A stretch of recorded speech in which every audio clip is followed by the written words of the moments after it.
Hi friends, Shades'ന്റെ മറ്റൊരു എപ്പിസോഡിലേക്ക് എല്ലാവർക്കും സ്വാഗതം. ഇന്ന് നമ്മൾ ചെയ്യാൻ പോകുന്നത് നമ്മളൊക്കെ ഫേവറേറ്റ് ആയിട്ടുള്ള പൊതിച്ചോറാണ്. പൊതിച്ചോറ് എന്ന് കേൾക്കുമ്പോൾ തന്നെ എല്ലാവർക്കും ഭയങ്കര നൊസ്റ്റാൾജിക് ഫീലിംഗ് ആണ് അല്ലേ? പക്ഷേ ആക്ച്വലി ഞാനിങ്ങനെ പഠിക്കുന്ന കാലത്തൊന്നും അങ്ങനെ പൊതിച്ചോറൊന്നും കൊണ്ടുപോയിട്ടില്ല. പക്ഷേ ഞാൻ എൻ്റെ മമ്മിയോടും അമ്മൂമ്മയോടൊക്കെ ചോദിച്ചപ്പോൾ അവർക്ക് പൊതിച്ചോറെന്ന് കേൾക്കുമ്പോൾ ഭയങ്കര നല്ല നല്ല ഓർമ്മകളാണ്. മമ്മി പറയുവാണ്, ഉച്ചയ്ക്ക് സ്കൂളിൽ പഠിക്കുന്ന ടൈമൊക്കെ ഉച്ചയ്ക്ക് ആ പൊതിച്ചോറൊക്കെ തുറക്കുമ്പോൾ വല്ലാത്തൊരു സന്തോഷമാണ്. വിശന്നിട്ട് ആ നല്ല പൊതിച്ചോറിൻ്റെ മണമൊക്കെ അടിക്കുമ്പോൾ അവർക്ക് ഭയങ്കര സന്തോഷമാണ്.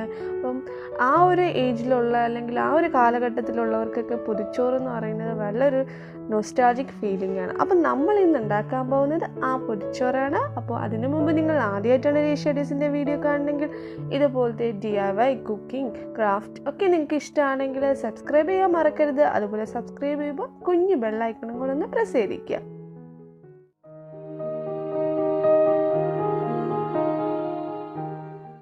നമ്മൾ ആദ്യം ചെയ്യാൻ പോകുന്നത് നമുക്ക് ഇന്നത്തേക്ക് ആവശ്യമുള്ള ചോറ് വടിക്കുക എന്നാണ്. ഞാനിവിടെ ചമ്പാവിൻ്റെ അരിയാണ് എടുത്തിട്ടുള്ളത്. നമ്മൾ ഇന്ന് കുക്ക് ചെയ്യുന്നതൊക്കെ വിറകടുപ്പിലാണ്. ഇതിന് വേണ്ടിയിട്ട് ചെയ്യുന്നല്ല കേട്ടോ, അല്ലെങ്കിലും എൻ്റെ വീട്ടിൽ ചോറ് വയ്ക്കുന്നത് വിറകടുപ്പിലാണ്. ബാക്കി കറിയൊക്കെ നമ്മൾ ഗ്യാസിൽ തന്നെയാണ് ചെയ്യുന്നത്. പക്ഷേ ഇന്ന് ഞാൻ ഫുൾ കുക്ക് ചെയ്യുന്നത് വിറകടുപ്പിലാണ്. അപ്പോൾ നമ്മളിപ്പോൾ നമ്മുടെ ചോറ് വടിച്ചുകൊണ്ടിരിക്കുകയാണ്. ഇതിന് ശേഷം നമ്മൾ ഇന്ന് ഉണ്ടാക്കാൻ പോകുന്ന കറികൾ നല്ല ചക്കക്കുരു ഇട്ട കീരത്തോരുണ്ട്, നമ്മുടെ അമ്മിയിൽ അരച്ച നല്ല ചമ്മന്തിയും, പിന്നെ ഒരു സ്പെഷ്യൽ മെഴുക്കുവരട്ടി, ചേനയൊക്കെ ഇട്ടിട്ടുള്ളൊരു സ്പെഷ്യൽ മെഴുക്കുവരട്ടിയാണ് നമ്മളിന്ന് പ്രിപ്പയർ ചെയ്യാൻ പോകുന്ന റെസിപ്പീസ്. അപ്പോൾ നമ്മൾ നമ്മുടെ അരി വടിച്ച് കഴിഞ്ഞു. ഇനി ഇതിങ്ങനെ തോരാൻ വേണ്ടിയിട്ട് നമ്മളിങ്ങനെ വയ്ക്കുകയാണ്. ഇനി നമുക്ക് നമ്മുടെ ബാക്കി കറിയിലേക്ക് പോകാം. അപ്പോൾ നമ്മൾ ആദ്യം ചക്കക്കുരു ഇട്ട കീരത്തോരനാണ് ഉണ്ടാക്കാൻ പോകുന്നത്. അപ്പോൾ അതിന് വേണ്ടിയിട്ട് നമ്മൾ ആദ്യം കീര വാഷ് ചെയ്ത് ഇതുപോലെ അരിഞ്ഞെടുക്കുക. ഞാനിപ്പോൾ ഇവിടെ ഉപയോഗിക്കുന്നത് 2 പിടി കീരയാണ്. നമ്മളെപ്പോഴും കീര, എൻ്റെ നാട്ടിലൊക്കെ കീര വാങ്ങുന്നത് പിടി കണക്കിനാണ്. അപ്പോൾ 2 പിടി കീരയാണ് ഞാനിവിടെ എടുത്തിട്ടുള്ളത്. അപ്പോൾ നമുക്കിനി നമ്മുടെ കീര ഫുൾ ഇതുപോലെ നന്നായിട്ട് അരിഞ്ഞെടുക്കാം. അപ്പോൾ നമ്മൾ കീരയൊക്കെ അരിഞ്ഞു കഴിഞ്ഞു. ഇനി ഇതിലോട്ട് ഇടേണ്ട ചക്കക്കുരു നമ്മൾ അരിയുവാണ്. ആദ്യം അതിൻ്റെ മെയിനായിട്ടുള്ള തോട് ഇളക്കി കളയുക. അതിനുശേഷം ചെറുതായിട്ട് ജസ്റ്റ് ഇതുപോലെ ഒന്ന് ഈ തോടും കൂടെ ഒന്ന് ജസ്റ്റ് എടുത്ത് കളയുക. ഒന്ന് ജസ്റ്റ് ചെയ്താൽ മതി. അതിനുശേഷം ഇതിനെ നമ്മൾ ഇതുപോലെ ചെറുതായിട്ട് ഇങ്ങനെ ഒന്ന് അരിഞ്ഞെടുക്കുക. ഇതുപോലെ നല്ല നൈസായിട്ട് അരിയുക. കുറച്ച് കട്ടി കൂടിപ്പോയി കഴിഞ്ഞാൽ പിന്നെ നമുക്കിത് വെന്ത് കിട്ടാൻ വേണ്ടിയിട്ട് ബുദ്ധിമുട്ടാണ്. അപ്പോൾ ഇങ്ങനെ അരിയുക. ഞാനിപ്പോൾ ഇവിടെ 5 ചക്കക്കുരുവാണ് എടുത്തിരിക്കുന്നത്. കൂടുതൽ ഇഷ്ടമുള്ളവർക്ക് കൂടുതൽ യൂസ് ചെയ്യാം. പിന്നെ നമ്മൾ ഇതിൽ ഇനി വേറെ വെജിറ്റബിൾസ് ഒന്നും യൂസ് ചെയ്യുന്നില്ല. നമ്മൾ കീരയും ചക്കക്കുരുവും മാത്രമാണ് യൂസ് ചെയ്യുന്നത്. ആദ്യം നമ്മൾ ചെയ്യേണ്ടത് നമ്മുടെ ചക്കക്കുരു വേവിച്ചെടുക്കുക എന്നാണ്. അപ്പോൾ അതിന് വേണ്ടിയിട്ട് നമ്മൾ അടുപ്പത്തൊരു ചീനിച്ചട്ടി വയ്ക്കുകയാണ്. അതിനുശേഷം ആ ചീനിച്ചട്ടിയിലോട്ട് നമ്മുടെ ചക്കക്കുരു ഇട്ട് കൊടുത്തിട്ട് അതൊന്ന് ജസ്റ്റ് മുങ്ങി നിൽക്കാൻ വിധത്തിൽ കുറച്ച് വെള്ളം ഒഴിച്ചു കൊടുക്കുക. വെള്ളം ഒഴിച്ചു കൊടുത്തതിന് ശേഷം നമ്മളിതൊന്ന് അടച്ച് വെച്ച് കുറച്ച് നേരം, ഒരു 5 മിനിറ്റൊന്നും വേണ്ട, അതിനു മുമ്പ് തന്നെ നമുക്ക് വെന്ത് കിട്ടും. അപ്പോൾ നമുക്ക് അതൊന്ന് അടച്ച് വെച്ച് വേവിച്ചെടുക്കാം. പിന്നെ നമ്മൾ അടുപ്പത്ത് വയ്ക്കുന്നത് ശ്രദ്ധിക്കുക, ഗ്യാസ് പോലെ നമുക്ക് ഫ്ലെയിം ഒന്നും കുറച്ച് വയ്ക്കാൻ പാടില്ല, അപ്പം പറ്റത്തില്ല. അപ്പം നല്ല ചൂടുണ്ടാവും. അപ്പോൾ അടി പിടിക്കാണ്ട് ശ്രദ്ധിക്കുക. പിന്നെ ഇതിൽ ഞാൻ കുറച്ച് ഉപ്പും കൂടി ഇട്ട് കൊടുത്തിട്ടുണ്ട്. ജസ്റ്റ് ഒന്ന് ആ ചക്കക്കുരുവിൽ ഉപ്പ് പിടിക്കാൻ വേണ്ടിയിട്ടാണ് കുറച്ച് ഉപ്പ് ആഡ് ചെയ്തിട്ടുണ്ട്. നമുക്കിതൊന്ന് വേവിച്ചെടുക്കാം. ചക്കക്കുരു വെന്ത് വരുന്ന ടൈമിൽ നമുക്കിതിൻ്റെ അരപ്പ് തയ്യാറാക്കാം. അതിന് വേണ്ടിയിട്ട് കുറച്ച് തേങ്ങ എടുത്തിട്ടുണ്ട്. പിന്നെ അതിലോട്ട് ഒരു 4-5 അല്ലി വെളുത്തുള്ളി ഇട്ടിട്ടുണ്ട്. പിന്നെ കുറച്ച് ജീരകം ആഡ് ചെയ്തു. ഇനി നമുക്കിതിലോട്ട് ഒരു അല്പം മഞ്ഞൾപ്പൊടി, കുറച്ച് മതി, കുറച്ച് മഞ്ഞൾപ്പൊടി ആഡ് ചെയ്യുക. അതുപോലെ 1 ടീസ്പൂൺ നമ്മൾ മുളക് പൊടിയും കൂടെ ആഡ് ചെയ്യുവാണ്. ആഡ് ചെയ്തതിന് ശേഷം നമുക്കിതൊന്ന് അമ്മിയിൽ അരച്ചെടുക്കാം. നമ്മുടെ അരപ്പ് നമ്മളിപ്പം അമ്മിയിൽ അരയ്ക്കുവാണ്. ഒരുപാട് അങ്ങ് അരച്ചെടുക്കേണ്ട ആവശ്യമൊന്നുമില്ല. ജസ്റ്റ് ഇതുപോലെ ഒന്ന് ഇങ്ങനെ ചതച്ചെടുത്താൽ മതി. ആ തേങ്ങയൊക്കെ ഒന്ന് ചതഞ്ഞ് വെളുത്തുള്ളിയും പിന്നെ നമ്മളിട്ട മുളക് പൊടിയും മഞ്ഞൾപ്പൊടിയും കൂടി ഇതിലൊന്ന് നന്നായിട്ട് മിക്സായി വരണം. അപ്പോൾ അതിന് വേണ്ടിയിട്ട് ജസ്റ്റ് ഇതുപോലെ ഒന്ന് ചതച്ച് കൊടുത്താൽ മതി.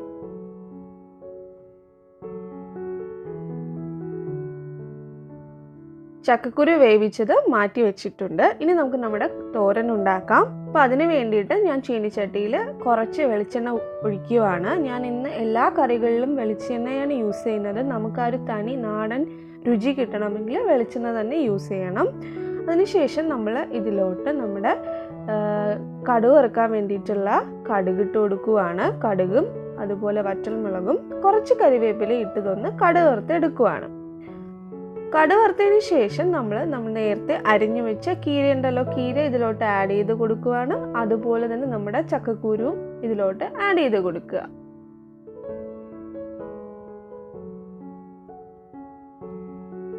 ഇനി ഇതിലോട്ട് കുറച്ച് ഉപ്പും കൂടെ ആഡ് ചെയ്യുക. ഞാൻ അളവ് പറയുന്നില്ല, നിങ്ങളുടെ ഇഷ്ടം അനുസരിച്ചിട്ട് നിങ്ങളുടെ ഉപ്പിൻ്റെ ടേസ്റ്റ് അനുസരിച്ച് ആഡ് ചെയ്യുക.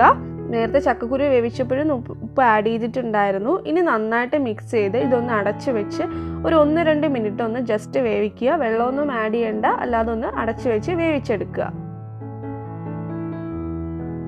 ഒരു 2 മിനിറ്റ് ആയിട്ടുണ്ട്. ഇനി നമുക്കിതിലോട്ട് നമ്മൾ നേരത്തെ അരച്ച് വെച്ച് അരപ്പ് ആഡ് ചെയ്ത് കൊടുക്കാം. അരപ്പും കൂടെ ആഡ് ചെയ്തിട്ട് ഇതിനെ നമ്മൾ വീണ്ടും ഒന്ന് നേരത്തെ പോലെ ഒരു 2 മിനിറ്റോളം ഒന്ന് അടച്ച് വെച്ച് വേവിച്ചെടുക്കുക. അപ്പോഴത്തേക്കും നമ്മുടെ കീരയും എല്ലാം അതുപോലെ നമ്മുടെ അരപ്പും എല്ലാം നന്നായിട്ടൊന്ന് വെന്ത് കിട്ടും. അപ്പോൾ നമുക്കിതൊന്ന് അടച്ച് വെച്ച് ഒന്ന് ജസ്റ്റ് ഒന്ന് വേവിച്ചെടുക്കാം. ഇപ്പോൾ 2 മിനിറ്റ് കഴിഞ്ഞിട്ടുണ്ട്. നമ്മുടെ അടിപൊളി ടേസ്റ്റി ആയിട്ടുള്ള കീരത്തോരൻ റെഡി ആയിട്ടുണ്ട്. അപ്പോൾ നമുക്കിനി നമ്മുടെ ബാക്കി കറികൾ തയ്യാറാക്കാം.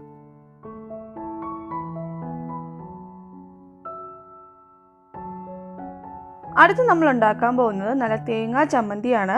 അതിന് വേണ്ടിയിട്ട് ഞാനിവിടെ കുറച്ച് തേങ്ങ തിരികിയത് എടുത്തിട്ടുണ്ട്.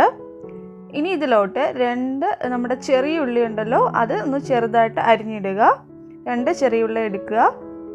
അതിനുശേഷം ഇതിലോട്ട് കുറച്ച് ഒരു ടീസ്പൂൺ മുളക് പൊടിയും പിന്നെ കുറച്ച് ജീരകവും കൂടെ ആഡ് ചെയ്യുക. അതിനുശേഷം ഇതൊന്ന് ജസ്റ്റ് ഒന്ന് ഇതുപോലെ ഒന്ന് അരച്ചെടുക്കുക. അങ്ങനെ അരച്ചതിന് ശേഷം പിന്നെ ഇതിലോട്ട് നമ്മൾ കുറച്ച് പുളി, അതിനൊരു പുളി തരാൻ വേണ്ടിയിട്ട് കുറച്ച് വാളംപുളി ആഡ് ചെയ്യുക. അതുപോലെ കാന്താരി മുളക്, നിങ്ങളുടെ എരിവ് അനുസരിച്ചിട്ട് കാന്താരി മുളക് ആഡ് ചെയ്യുക. പിന്നെ കറിവേപ്പില ആഡ് ചെയ്യണം. പിന്നെ ഉപ്പും കൂടെ ആഡ് ചെയ്യുക. ഇത്ര ആഡ് ചെയ്യുക. ഇതൊക്കെ ആഡ് ചെയ്യുന്നത് നിങ്ങളുടെ ടേസ്റ്റ് അനുസരിച്ചിട്ട് വേണം ഈ ഇൻഗ്രീഡിയൻസ് ഒക്കെ ആഡ് ചെയ്യാൻ വേണ്ടിയിട്ട്. ഇതെല്ലാം കൂടെ ആഡ് ചെയ്തതിന് ശേഷം നന്നായിട്ട് ഇത് നമ്മൾ അരച്ചെടുക്കരുത്, ഒരുപാട് അരഞ്ഞു പോകരുത്. നമ്മളെ ചമ്മന്തിയിൽ ഇങ്ങനെ കുറച്ചിങ്ങനെ തുറന്ന് കിടക്കുന്നതാണ് ടേസ്റ്റ്. അപ്പോൾ നന്നായിട്ട് എല്ലാം കൂടെ മിക്സ് ചെയ്ത് നന്നായിട്ടൊന്ന് ചതച്ചെടുക്കുക. അപ്പോൾ നമ്മുടെ തേങ്ങാ ചമ്മന്തി റെഡി ആയിട്ടുണ്ട്. നന്നായിട്ട് അത് ചതഞ്ഞ് നല്ല തുറന്നായിട്ടുണ്ട്. അപ്പോൾ നമുക്കിനി ഇത് കല്ലിൽ നിന്നെടുത്ത് മാറ്റാം.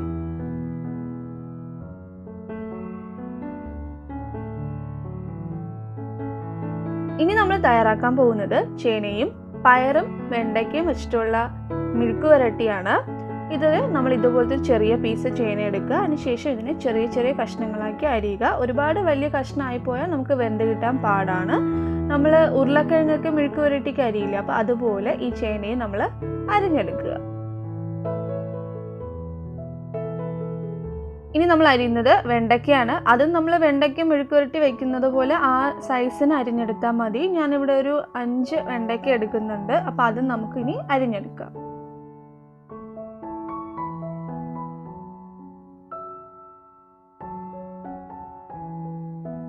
ഇനി നമുക്ക് പയറും കൂടെ അരിഞ്ഞെടുക്കണം. ഞാൻ 4 വലിയ പയർ എടുത്തിട്ടുണ്ട്. അതും നമ്മൾ മെഴുക്ക് പുരട്ടിക്ക് അരിയുന്ന പോലെ അരിഞ്ഞാൽ മതി. പിന്നെ ഈ 3 എണ്ണം മാത്രമാണ് ഞാൻ ഇതിൽ ആഡ് ചെയ്യുന്നത്. നിങ്ങൾക്ക് വേണമെങ്കിൽ ഇതിൽ പച്ചമുളക് ആഡ് ചെയ്യാം, പക്ഷേ ഞാൻ ആഡ് ചെയ്യുന്നില്ല. അപ്പോൾ നമുക്ക് നമ്മുടെ പയറും കൂടെ അരിഞ്ഞെടുക്കാം.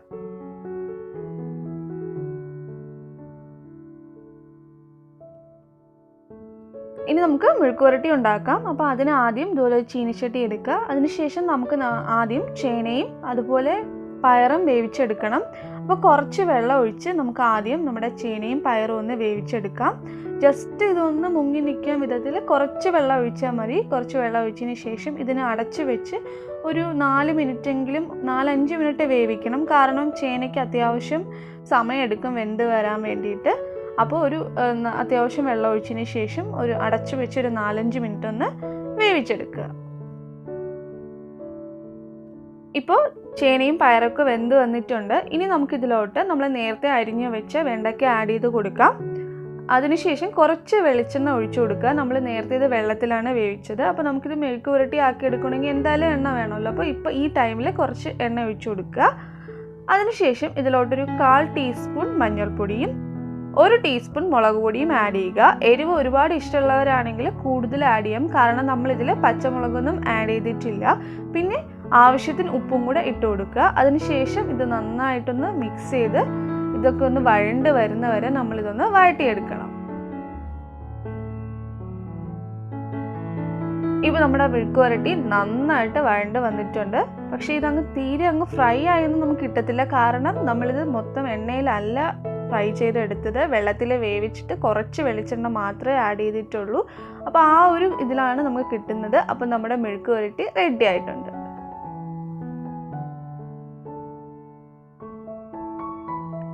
ഇനി നമുക്ക് നമ്മുടെ പൊതിച്ചോറിന് വേണ്ടി തയ്യാറാക്കാനുള്ളത് മുട്ട പൊരിച്ചതാണ്, അതായത് നമ്മുടെ ഓംലെറ്റ്. അപ്പോൾ അതിന് വേണ്ടിയിട്ട് ഞാൻ കുറച്ച് തേങ്ങ, പിന്നെ ഒരു പച്ചമുളകിൻ്റെ പകുതി അരിഞ്ഞതും പിന്നെ കുറച്ച് സവാള അരിഞ്ഞതുമാണ് എടുക്കുന്നത്. ഇതിലോട്ട് ഞാൻ 2 മുട്ട പൊട്ടിച്ചൊഴിക്കുന്നുണ്ട്. പിന്നെ നമുക്ക് നമ്മുടെ ആവശ്യത്തിന് ഉപ്പും കൂടെ ഇതിലോട്ട് ആഡ് ചെയ്യുക. അതിനുശേഷം ഇതെല്ലാം നന്നായിട്ട് നമ്മളൊന്ന് മിക്സ് ചെയ്തെടുക്കണം. ഞാനിതിൽ വേറെ മുളക് പൊടിയും അങ്ങനെ ഒന്നും ആഡ് ചെയ്യുന്നില്ല, കാരണം നമുക്ക് ആ ഒരു ഒരു നാടൻ ടേസ്റ്റ്, ആ ഒരു ടേസ്റ്റ് വരണമെങ്കിൽ മുളക് പൊടിയൊന്നും ആഡ് ചെയ്ത് കഴിഞ്ഞാൽ നമുക്ക് ആ ടേസ്റ്റ് കിട്ടത്തില്ല. അതുകൊണ്ട് തേങ്ങയും പച്ചമുളകും സവോള അരിഞ്ഞതാണ് ആഡ് ചെയ്യുന്നത്. പിന്നെ ആവശ്യത്തിന് ഉപ്പും കൂടെ ആഡ് ചെയ്യുക. അതിനുശേഷം നന്നായിട്ട് മിക്സ് ചെയ്തെടുക്കുക.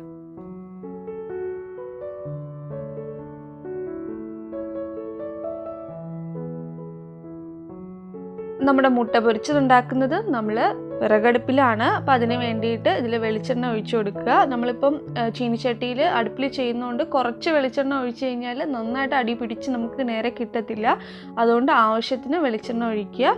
അതിനുശേഷം ഇത് നന്നായിട്ട് ഇതുപോലെ ഒന്ന് നമ്മൾ എല്ലാ ഭാഗത്തും ഒന്ന് സ്പ്രെഡ് ചെയ്ത് കൊടുക്കുക. സ്പ്രെഡ് ചെയ്തതിന് ശേഷം നമ്മുടെ എണ്ണ നന്നായിട്ട് ചൂടാകുമ്പോൾ നമ്മൾ നേരത്തെ മിക്സ് ചെയ്ത് വെച്ച മുട്ട ഇതിലോട്ട് ഒഴിച്ചു കൊടുക്കുക.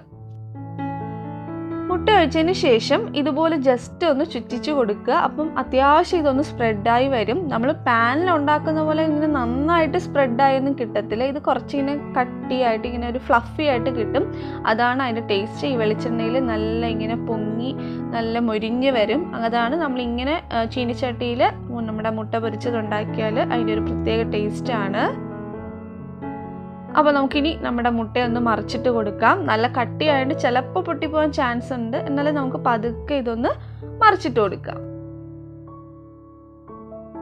അപ്പോൾ പൊട്ടിപ്പോകാണ്ടന്നെ നമുക്ക് നമ്മുടെ മുട്ട മറിച്ചിടാൻ പറ്റി. ഇനി ജസ്റ്റ് ഇതൊന്ന് ഇങ്ങനെ സ്പ്രെഡ് ചെയ്ത് കൊടുക്കുക. നന്നായിട്ട് ഇങ്ങനെ ഫ്ലഫി ആയിട്ട് നല്ല പൊങ്ങി വരും.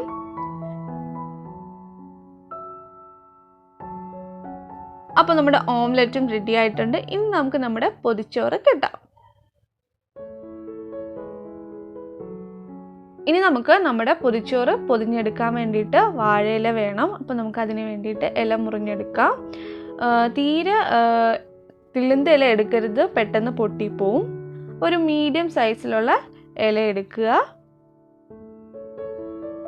അപ്പോൾ നമ്മൾ ഇല യൂസ് ചെയ്യാൻ എടുക്കുന്നതിന് മുമ്പ് നന്നായിട്ട് കഴുകിയെടുക്കുക, കാരണം അതിൽ എന്തെങ്കിലും പ്രാണികളോ അല്ലെങ്കിൽ ചിലന്തി വലയൊക്കെ ഉണ്ടാവും. അപ്പോൾ നന്നായിട്ട് ഇതൊന്ന് വൃത്തിയാക്കി എടുക്കുക. ഇനി നമുക്ക് നമ്മുടെ വാഴയില വാട്ടിയെടുക്കാം. ഞാനിപ്പോൾ നമ്മുടെ വിറകടുപ്പിൽ തന്നെയാണ് വാട്ടിയെടുക്കുന്നത്, അല്ലെങ്കിൽ നമുക്ക് നമ്മുടെ ഗ്യാസ് സ്റ്റൗവിലും ചെയ്യാവുന്നതാണ്, കുഴപ്പമൊന്നുമില്ല. അപ്പോൾ ഇതുപോലെ തീയിൽ കാണിച്ച് പതുക്കെ ഫുള്ളിങ്ങനെ കാണിച്ചുകൊണ്ടിരിക്കരുത്, കരിഞ്ഞു പോവും. ജസ്റ്റ് ഇങ്ങനെ കാണിച്ച് ഇത് വാട്ടിയെടുക്കുക. അപ്പോൾ നമ്മൾ ഇലയൊക്കെ വാട്ടി അതൊന്ന് തുടച്ചെടുത്തു. ഇനി നമുക്ക് നമ്മുടെ ചോറ് പൊരിയാം. അപ്പോൾ ആദ്യം നമ്മൾ ഇതിലോട്ട് ആവശ്യത്തിനുള്ള ചോറ് ഇട്ട് കൊടുക്കുക. നമുക്ക് ഒരാൾക്ക് കഴിക്കാനുള്ള ആവശ്യത്തിനുള്ള ചോറ്, നല്ല ചൂട് ചെമ്പാവ് ചോറാണ് ഞാൻ ഇപ്പോൾ ഇതിലോട്ട് ഇടുന്നത്. അപ്പോൾ നമ്മുടെ ചോറ് ഇതിലോട്ട് ഇടുക. ഇനി നമുക്ക് നമ്മുടെ മെഴുക്ക് പുരട്ടി വെച്ച് കൊടുക്കാം. ഒരു സൈഡിൽ നമ്മുടെ മെഴുക്ക് പുരട്ടി വയ്ക്കുകയാണ്. നല്ല ചേനയും പയറും വെണ്ടയ്ക്കയൊക്കെ ഇട്ടുണ്ടാക്കിയ നല്ല അടിപൊളി മെഴുക്ക് പുരട്ടി. പിന്നെ അതുപോലെ ഒരു സൈഡിൽ നമ്മുടെ കീരത്തോരൻ, നല്ല ചക്കക്കുരുവൊക്കെ ഇട്ട് വെച്ച് നല്ല ടേസ്റ്റിയും അതുപോലെ നല്ല ഹെൽത്തി ആയിട്ടുള്ള നമ്മുടെ കീരത്തോരനും വെച്ച് കൊടുക്കാം.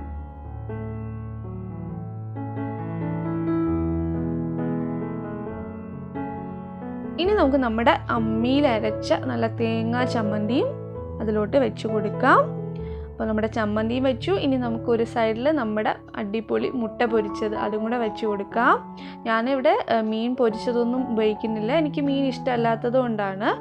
ഇനി ഒരു ചോറിൽ ഇതുപോലെ ചെറിയൊരു കുഴി കുഴിച്ചിട്ട് അതിലോട്ട് നമ്മുടെ നല്ല കട്ട തൈരുണ്ടല്ലോ, ഉപ്പിട്ട് എടുത്ത് നല്ല കട്ട തൈര്, അതും കൂടെ കുറച്ച് നമ്മുടെ ചോറിനൊന്ന് നനവൊക്കെ കിട്ടാൻ വേണ്ടിയിട്ട് കുറച്ച് കട്ട തൈര് വെച്ച് കൊടുക്കുക.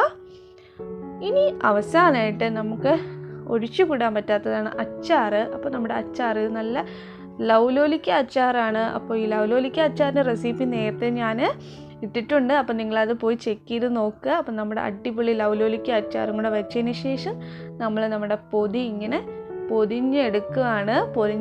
നമ്മൾ ന്യൂസ് പേപ്പറിൽ പൊതിഞ്ഞ് വയ്ക്കുകയാണ്.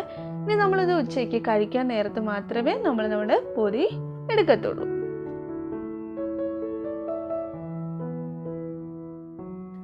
അപ്പോൾ നമുക്കിനി നമ്മുടെ ചോറുണ്ണേണ്ട ടൈമായി. നമ്മുടെ പൊതി നമുക്ക് തുറക്കാം.